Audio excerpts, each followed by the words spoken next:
जानकी जीवन स्मरण जय जय राम पार्वती पते हर हर महादेव पुंडलीक वरदा हरि विठ्ठल श्री अनंत कोटी ब्रह्मांड नायक राजाधिराज सच्चिदानंद सद्गुरु श्री ब्रह्मचैतन्य महाराज की जय. श्री महाराजांच्या सेवेमध्ये आपण दासबोधाची उजळणी पाहतोय.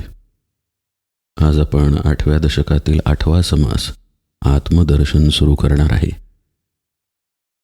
नवविधा भक्ती सांगत असताना शेवटची जी आत्मनिवेदन भक्ती सांगितली तोच विषय या समासामध्ये पुन्हा आलेला आहे. समर्थ हे पुन्हा का सांगतायत? मोक्ष किती दिवसात प्राप्त होईल या प्रश्नाच्या उत्तरानंतर समर्थ हे सांगतायत. त्यामुळं मोक्षाची स्थिती ज्या आत्मनिवेदनामध्येच प्राप्त होते त्या आत्मनिवेदनाचं वर्णन करणं स्वाभाविकच होतं. असं पहा, आपल्याला आपण कोण हे कदापि माहीत नाही, पण हे आधी स्वीकार केलं पाहिजे. आजही आत डोकावून पाहिलं की वाटतं आपली मतं, आपले विचार हेच आपण आहोत. पण आपण ही आपली मते असत नाहीत. आपण हे आपलं मन असत नाही, आपली बुद्धी असत नाही, आपला देह तर आपण मुळीच नाही. आपल्यालाच आपल्याविषयी एक प्रकारचं खोल अज्ञान आहे. ते अज्ञान घालवण्यासाठी सद्गुरूंना शरण जावं लागतं. आपण अनेकदा गोष्ट पाहिलेली आहे की एकनाथ महाराज त्यांच्या सद्गुरूंकडे गेले आणि सद्गुरूंनी विचारलं की बाळ तू कोण? तर ते त्यांना म्हणाले की तेच जाणून घ्यायला तुमच्याकडे आलोय. असं आपलं सद्गुरूंकडे जाणं झाल्याशिवाय आत्मनिवेदन घडणार नाही. आजही आपण आपल्या प्रपंचाला उपयोगी पडावेत सद्गुरू म्हणून सद्गुरूंच्याकडे जातो. काही काम सुरू करायचं असेल तर सद्गुरूंकडे गेला. नवीन गाडी, नवीन घर घ्यायचं असेल, लग्न करायचं असेल तर ते विचारायला सद्गुरूंकडे गेला. सद्गुरूही आशीर्वाद देतात ही गोष्ट खरी आहे. पण पहा, त्यांच्या आशीर्वादाने सगळं उत्तम चालू आहे अशाच प्रकारची दृष्टी ठेवून आपण प्रपंचात गुंतून राहतो. प्रपंचापलीकडे आपण कोणीतरी आहोत याचा विचारही आपण करायला जात नाही. वस्तुस्थिती अशी आहे की त्या पलीकडे आपण आहोत हे सांगण्यासाठी सद्गुरू आहेत, तर आपण प्रपंचातच त्यांचा वापर करून घेतो. समर्थांची ही कळकळ आहे की जोपर्यंत असं आपण स्वतःला जाणणार नाही तोपर्यंत आत्मनिवेदन होणार नाही. मागा झाली निरूपण परमात्मा तो तूची जाण, तया परमात्म्याचे लक्षण ते हे ऐसे असे, अशी आत्मदर्शन समासाची सुरुवात आहे. सगळं काही सांगून झालं असं समर्थ म्हणतायत. मागा झाले निरूपण परमात्मा तो तूची जाण, तूच स्वतः परमात्मा आहेस हे सांगून झालं. सांगून झालं म्हणजे मोक्ष लक्षणामध्ये आपण पाहिलं की हेच सद्गुरूंनी शिष्याला सांगितलेलं असतं. त्या बोधामध्ये, त्या ज्ञानामध्ये शिष्य जेव्हा शिरतो त्याच क्षणी त्याला मोक्ष प्राप्त होतो. तेव्हा आता हे अधोरेखित झालं की आपणच भगवंत आहोत. पण हा भगवंत कसा आहे? आपण म्हणजे देह म्हणजे भगवंत आहे का? तर मुळीच नाही. आपण म्हणजे मन म्हणजे भगवंत आहे का? तर मुळीच नाही. हा भगवंत निर्गुण निराकार आहे. म्हणजेच समर्थ आपल्याला सांगतायत की आपलं स्वरूप कसं आहे त्याचं वर्णन आता पहा. पुढच्या 2-3 ओव्या अत्यंत महत्त्वाच्या आहेत. यामध्ये आपल्या स्वरूपाचंच वर्णन एका शब्दातून समर्थांनी केलेलं आहे. जन्म नाही, मृत्यू नाही, येणे नाही, जाणे नाही, बद्ध मोक्ष दोन्ही नाही परमात्मयासी.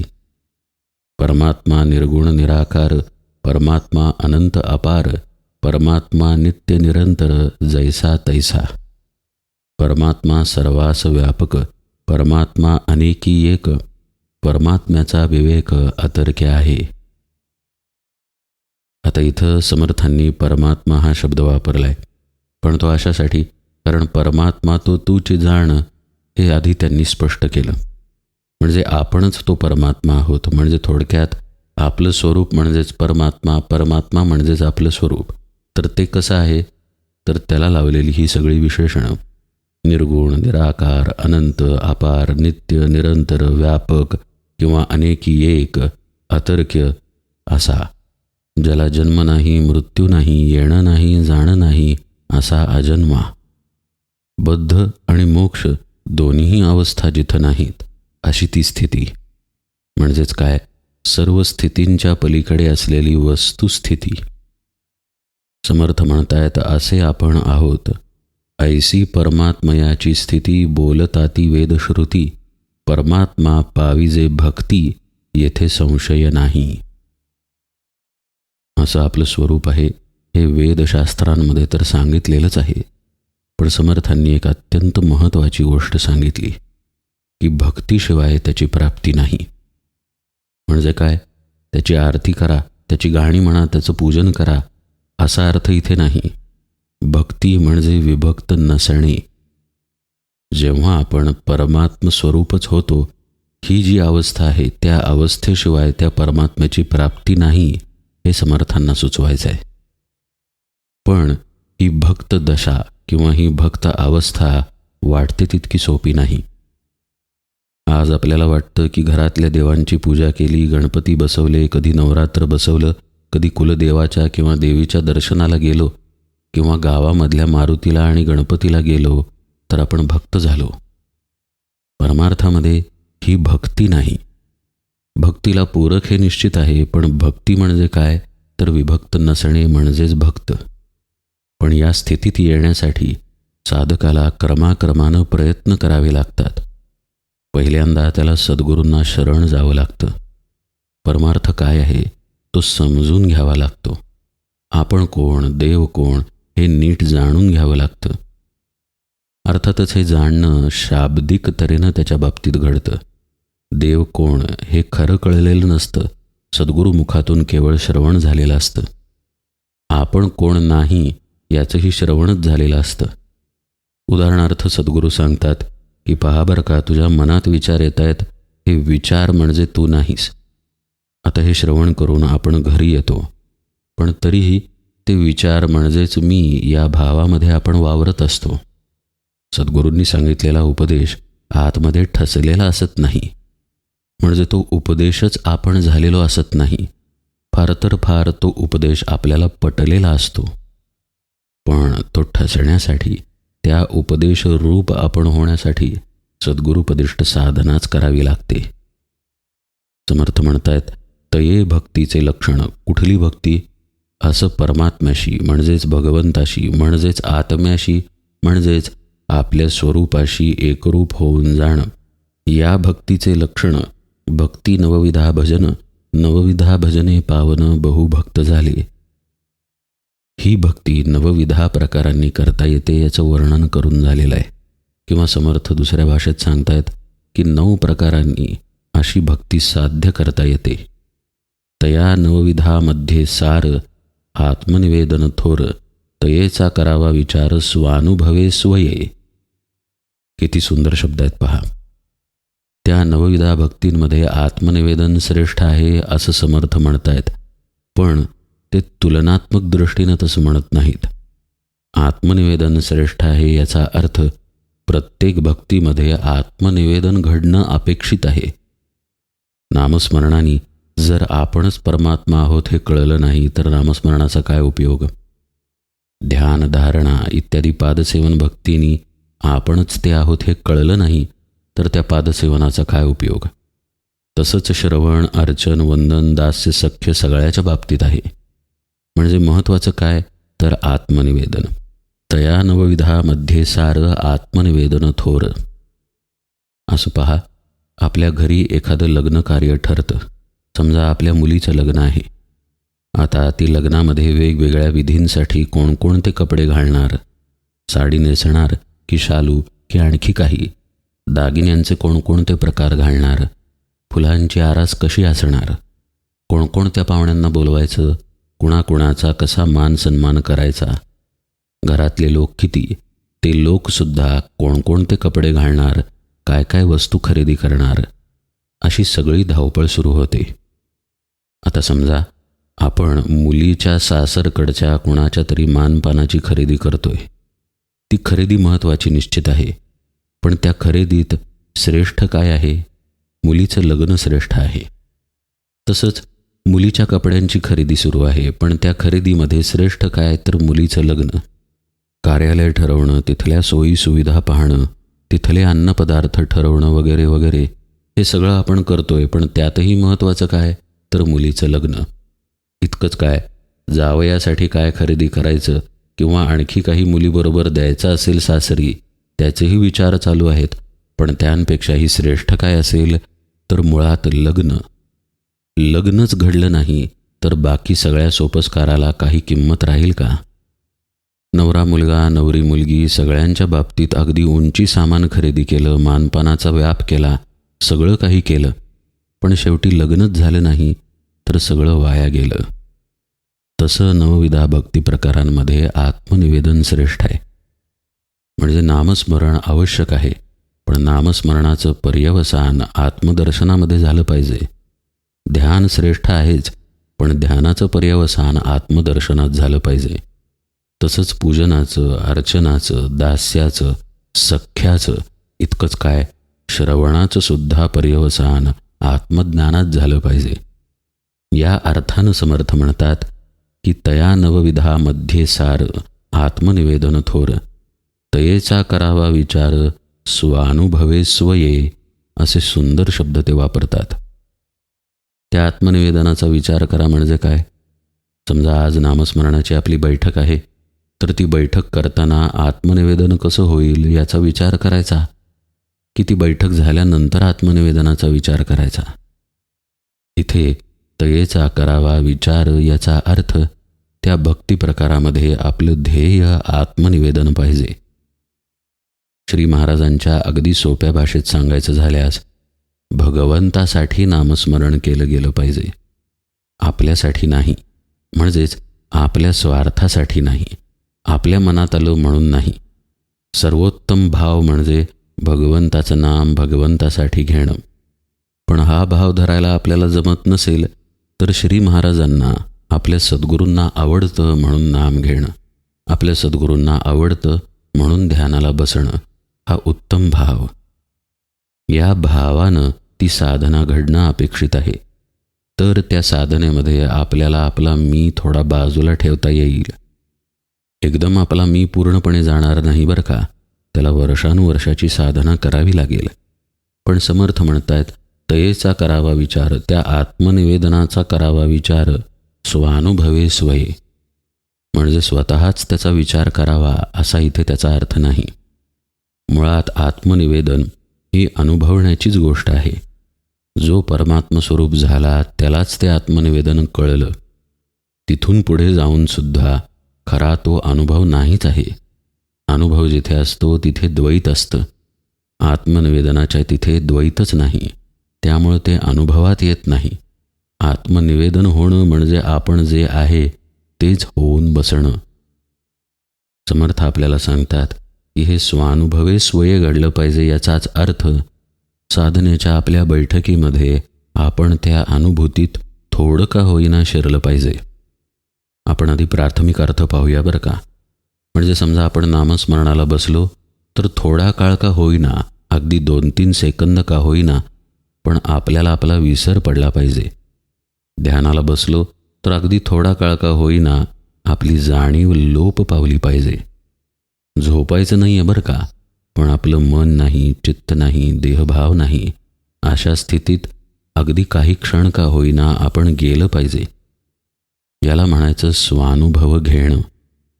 आता इथे जेव्हा आपण देहबुद्धीच्या पलीकडे जातो, काही क्षणांसाठीच का असेना, पण जेव्हा जातो तेव्हा आपल्यामध्ये त्या अवस्थेची स्मृती शिल्लक राहते. ती स्मृती आपल्यावरती परिणाम करते. असं पहा, आपल्या आयुष्यामध्ये आई वडील असतात.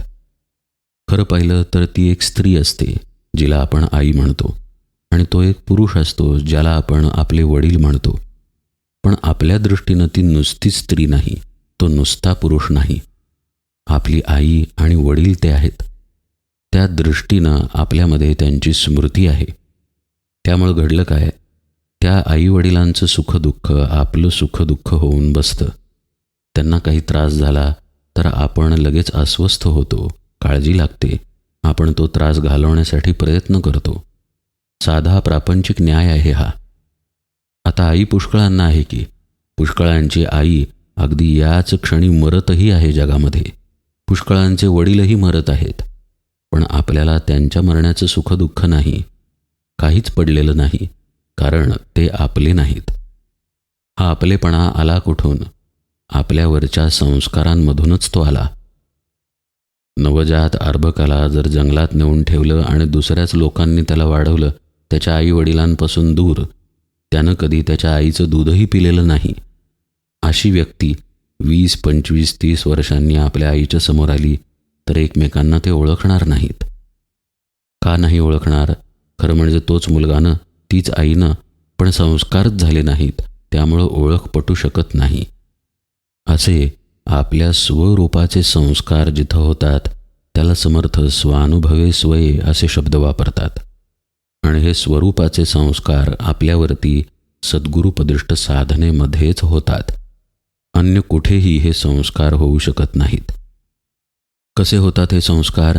मगाशीच आपण तो विषय पाहिला की जेव्हा आपण साधनेला बसतो तेव्हा सद्गुरु कृपेनं आपल्या देहाचा, मनाचा, प्राणाचा लय होऊन जातो आणि आपण शुद्ध स्वरूपानं उरतो. पुष्कळ वर्ष साधना केल्यानंतर काही क्षणांसाठी ही अनुभूती येते आणि साधना जर तशीच निष्ठेनं, प्रयत्नानं, अगदी धैर्यानं सुरू ठेवली तर ही अनुभूती वाढत वाढत जाते. म्हणजे पुष्कळ काळ साधक अशा स्थितीमध्ये राहतो की जिथं त्याला स्थळ काळाचं भान असत नाही, देहाचं भान असत नाही. मन, चित्त पूर्णपणे लयाला गेलेलं असतं. प्राणही सूक्ष्म झालेले असतात. केवळ कुंभकाची स्थिती असते आणि आतमध्ये शांतीचा, आनंदाचा स्पर्श असतो. असं ज्यावेळी साधक राहायला शिकतो त्यावेळी तो आत्मनिवेदनाच्या क्षेत्रात जातो. ती अशी अवस्था आहे ज्या अवस्थेमध्ये दुसरी कोणतीही शक्यता साधकासाठी उरत नाही. आता एकच शक्यता शिल्लक राहते, तो स्वतः स्वरूपाकार होणं. कारण तो तिथे थांबलेला आहे. मनाच्या, चित्ताच्या, देहाच्या पलीकडे जाऊन स्वरूपाच्या ठिकाणी थांबलेला आहे. आणि स्वरूपाचा एक गुण आहे. जरी ते निर्गुण असलं तरी त्याच्यापाशी एक गुण आहे आणि तो म्हणजे तेच स्वतःला जाणतं. स्वसंवेद्य असं आपलं स्वरूप आहे. त्यामुळं जेव्हा बाकी काहीही शिल्लक राहत नाही, केवळ स्वरूपच शिल्लक राहतं, त्यावेळी मग स्वरूपच स्वरूपाला ओळखतं. किंवा इथं समर्थांच्या भाषेत सांगायचं झाल्यास परमात्माच परमात्म्याला ओळखतो आणि परमात्म रूप होऊन तिथे शिल्लक राहतो. असं घडणं म्हणजे आत्मनिवेदन आहे. स्वानुभवे स्वये असं घडतं हे समर्थांनी इथं अधोरेखित केलेलं आहे. याच अवस्थेचं वर्णन त्यांनी पुढे एका ओवीमध्ये केलं, ज्या ओवीत त्यांनी एक प्रकारे आत्मनिवेदनाची व्याख्याच सांगितली. आपुलिया स्वानुभवे आपण असं निवेदावे, आत्मनिवेदन जाणावे ऐसे असे. किती सुंदर ओवी आहे पहा. आपलंच निवेदन आपण करावं ते आत्मनिवेदन आहे. आणि ते कसं? आपुलिया स्वानुभवे म्हणजे आपल्या इंद्रियांना येणाऱ्या अनुभवांनी नाही बरं का. स्वानुभवाचा साधनेतील खोल अर्थ मगाशीच आपण पाहिला. जिथे आपण देहाच्या कोणत्याही अंगानं उरत नाही तरीही आपण राहतो, तो स्वानुभव आहे. त्या स्वानुभवाच्या रस्त्यावरून जाता जाता आपणच आपल्याला निवेदावं तेच आत्मनिवेदन आहे. म्हणजे आत्म्यालाच आत्म्याची ओळख होते, आपल्यालाच आपली ओळख होते, परमात्म्यालाच परमात्मा कळतो. या ज्या सगळ्या ओव्या आहेत ना, या ओव्यांमध्ये सद्गुरू ही गोष्ट लपून आहे, पण अत्यंत महत्त्वाची आहे. जोपर्यंत सद्गुरूंची संगती नाही तोपर्यंत यातील काहीही घडून येऊ शकत नाही. सद्गुरूच असतात जे शिष्याला सांगू शकतात की तू ब्रह्म आहेस, तू देह नाहीस.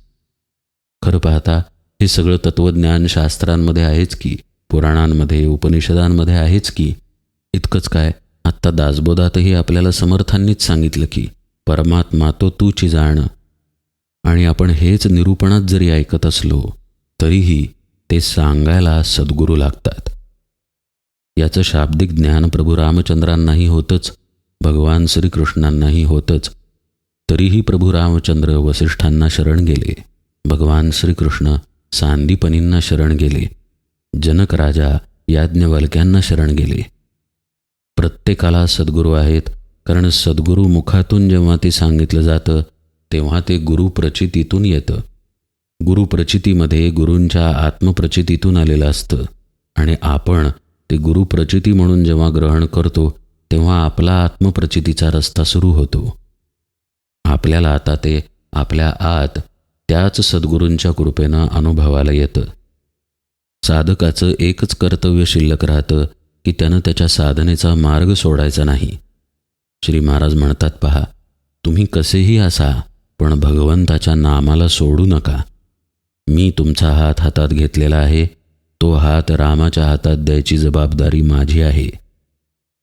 हे श्री महाराजांचे अत्यंत आश्वासक शब्द. त्यामुळं आत्मनिवेदन कुठे लांब नाही. आत्मदर्शन जे या समासाचं नाव आहे ते कुठूनही बाहेरून घडत नाही. आत्ता पहा, थोडे पावसाळ्याचे दिवस सुरू झाले. मध्येच ढग येतात, मध्येच ऊन येतं. ढग असतील तर असं वाटतं की अंधारून आलंय.